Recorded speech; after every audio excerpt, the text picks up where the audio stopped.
Yo, what's going on, guys? Chadley here, and today I have the update for FL4K Nukem for Mayhem 2.0 / Mayhem 10, and it actually has improved since last time because we do have a new anointment that we're working with.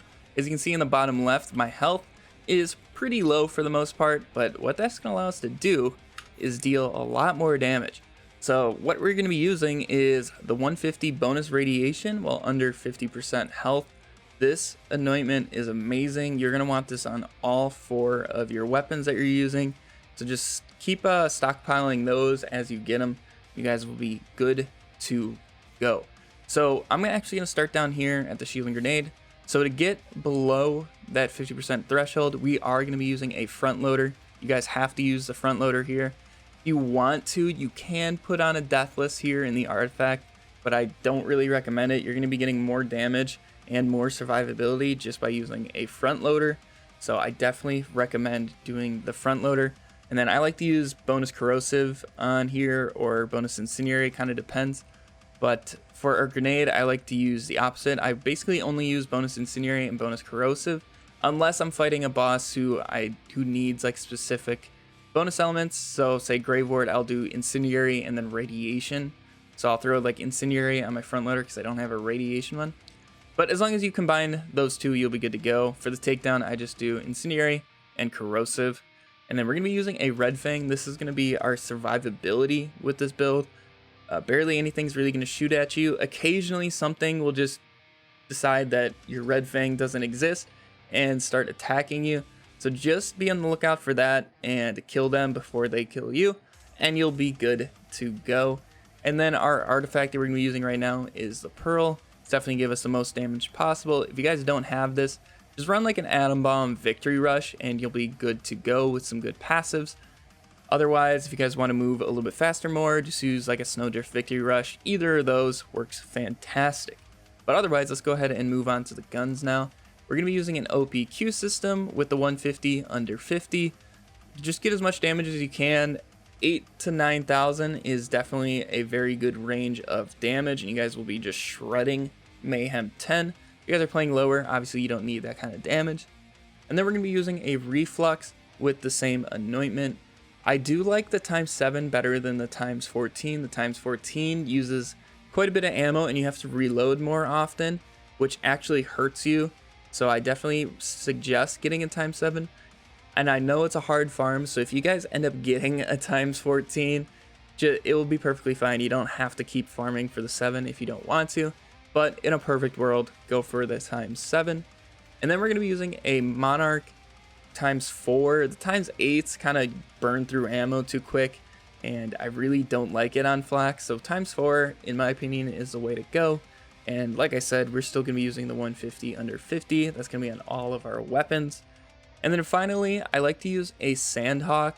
This one has consecutive hits. I don't have a corrosive Sandhawk with the 150 under 50 anointment, which is kind of a shame. But this thing does perfectly fine in the meantime. The main reason I use this is for the lower half of Wotan. If you guys have the Monarch out and you're trying to shoot the lower half, it usually messes you up pretty quick. So I like to be able to move fast with the Sandhawk and still deal a lot of damage. But if I'm not in the takedown, I actually usually take off the Sandhawk and I will throw on like a backburner or a plague bearer. So the backburner, by the way, you can get in Mayhem 10 if you farm Pain and Terror instead of Agonizer itself. So it kind of sucks. It's a very specific scenario.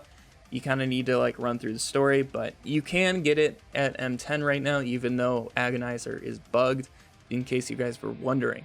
Or you guys can also use a yellow cake in that slot, but I'm kind of overusing this weapon right now unless I'm just really trying to farm a boss quickly. But yeah, those are kind of all of our weapons. There are some older ones in here that you can use, but they don't really work too great right now. Hopefully they'll get buffed up in the future. Like I have this awesome Moonfire.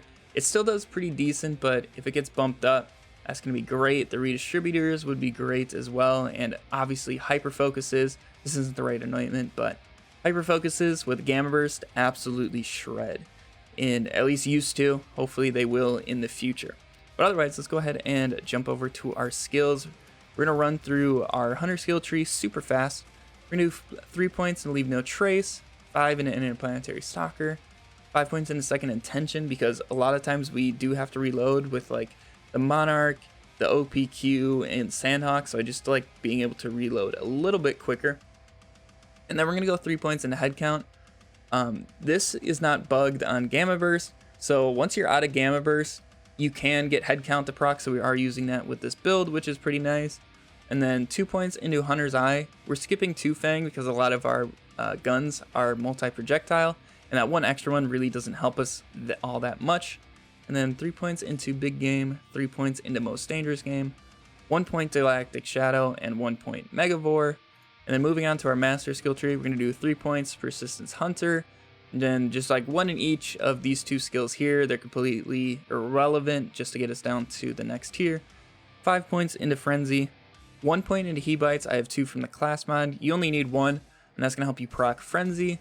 And then 4 points into Who Rescued Who. This is going to allow you to keep your pet alive very easily. As long as you're dealing damage, your pet is basically going to be at full health no matter what the scenario it is in, just because if we are doing Mayhem 10 damage, but everybody's health and stuff like that is still the same as level 57. So like 1 to 2 shots gets them back to full health, which is actually really nice to see. And then 5 points to Barbaric Yop, so we boost our pet bonuses. So right now our Great Horn Skag that we are going to be using does 15% extra damage, and we get 30% extra gun damage, so that's very helpful for us. And then in my testing, this is beating out the Spider Ant Scorcher. But there are a couple scenarios where the Spider Ant Scorcher will beat it out, but also we don't really have that much health, so I don't really like to use the Scorcher. So we're going to use the Great Horn Skag with this build. 3 points into Pack Tactics and 1 point into Shared Spirit for that damage reduction once we're low on health. And obviously, like I said, we're using Gamma Burst. We're going to be using Empathic Rage, and I skip Endurance. I don't like the skill lasting longer than it already does. I want to get my bonus elements back and stuff like that, since we can get Gamma Burst back in basically an instant with the Reflux. And then I do like Burst Aid, because sometimes a damage over time will get on you and tear through your shield, and then it will start chunking down to your health. As long as you're standing in this, it's going to negate that and can actually save your life pretty often. So I definitely recommend this, even though we don't have that much health. And then finally, our last 5 points are going to go into Furious Attack, and that's going to give us the most damage possible. So otherwise, let's go ahead and jump over to our modifiers, because like I said, they are a part of builds now. So for my easy, I almost always use Speed Demon with this build, especially since we are using a Monarch. The Monarch is very tough to use when you're moving that slow, so Speed Demon helps cancel that out at least a little bit.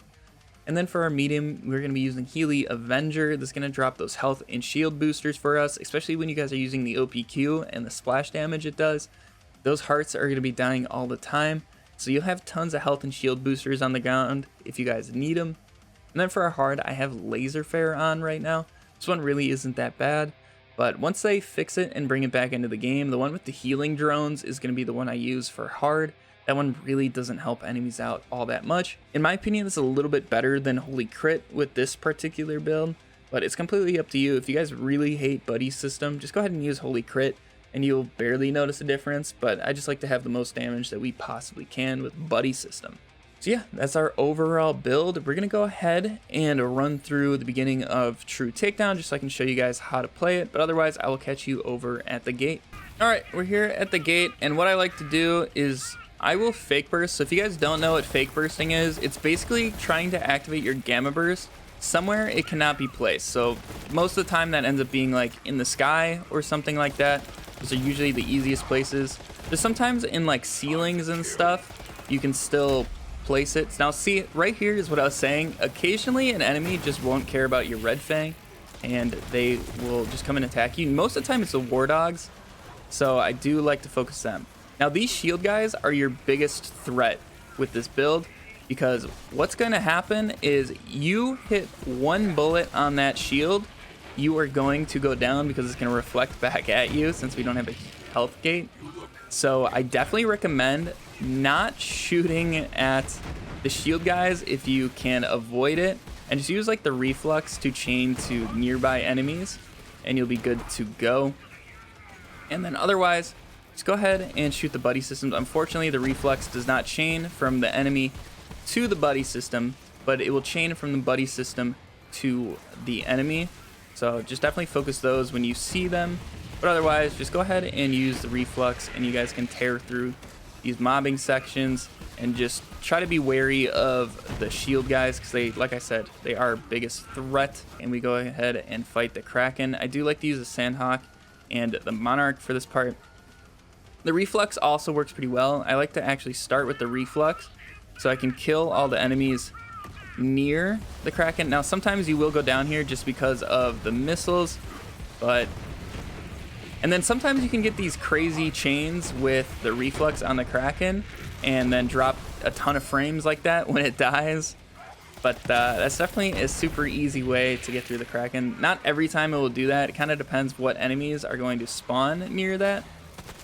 But usually that is a good way to start. And if it doesn't work, switch over to the Sandhawk or the Monarch. But otherwise, we're just dropping down here to the Valkyries, and normally I'll just use like the reflex on them right now. I didn't have my bonus elements active since I was waiting for Gamma Burst, but with some bonus elements and the reflex, you can get them immune in just a couple moments. And usually I'll almost always just use the reflex during these sections and just make sure I have my Gamma Burst out so nobody's really gonna mess with me all that much.